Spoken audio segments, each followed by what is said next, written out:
This is Inside Indiana Business Radio for Thursday, January 30th, 2025. I'm Marek Mazurek.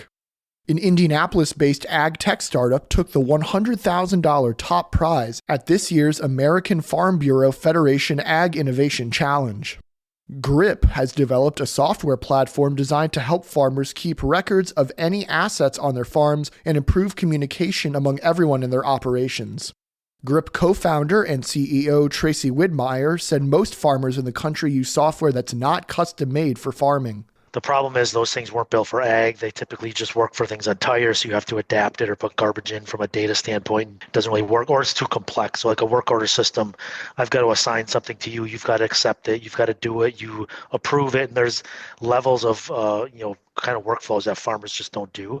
The Farm Bureau Ag Innovation Challenge is designed for Farm Bureau members to showcase business innovations being developed for agriculture.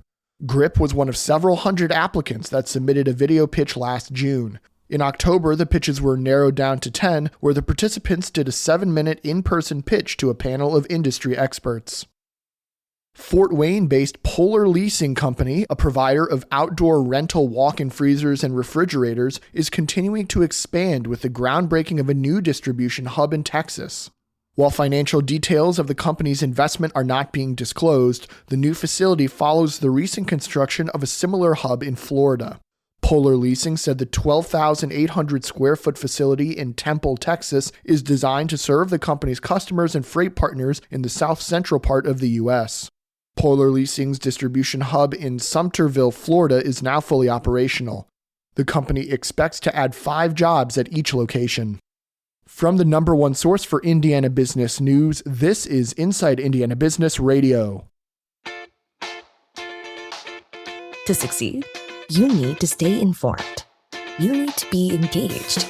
And let's face it, you need to set yourself apart from the rest by connecting with a company that brings you the best. Because in today's environment, business is an ever-moving target, and we'll help you chase it. IBJ Media. The best of business is in us. Get started at ibjmedia.com/youngprofessional. Duke Energy Indiana received approval Wednesday from state regulators to increase its base electricity rates, but at a lower amount than the utility initially proposed. The Indiana Utility Regulatory Commission, or IURC, gave approval for an increase of almost $400 million a year for rates and charges, down about 19% from the increase Duke requested. The total price increase will vary among individual customers. Duke's original request estimated that the total monthly impact for a typical residential customer would be about $27.63, but that amount will be lower under the approved increase. The move comes more than 4 years after Duke had its last base rate increase. Duke Energy Indiana serves about 900,000 customers in 69 of 92 Indiana counties, including every county surrounding Marion County. Precision Products Group is based in Indianapolis and makes engineered materials for the electrical, medical, aerospace, and defense markets. This week, Precision Products Group announced it has acquired Cincinnati-based Syndis Corporation. Financial terms of the deal for the more than 100-year-old company are not being disclosed. Syndis Corp manufactures crepe paper for electrical and industrial applications. Precision Products said the acquisition will strengthen its position as a key supplier of insulation materials in the electrical transformer market.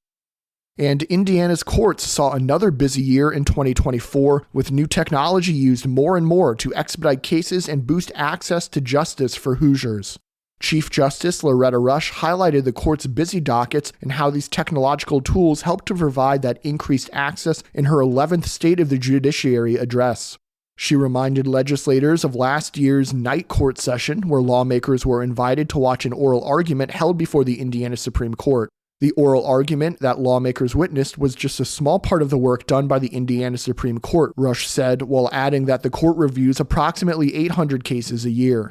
For more about Rush's remarks, head to InsideIndianaBusiness.com. Get ready to rumble. WWE Vice President Chris Legentil and Indiana Sports Corps President Patrick Talty are this week's guests on the Business and Beyond podcast with Gary Dick, presented by PNC. A weekly conversation with high-profile Hoosiers in business, sports, entertainment, and beyond. Available now from your favorite podcast provider. I'm Marek Mazurek for Inside Indiana Business Radio On Demand.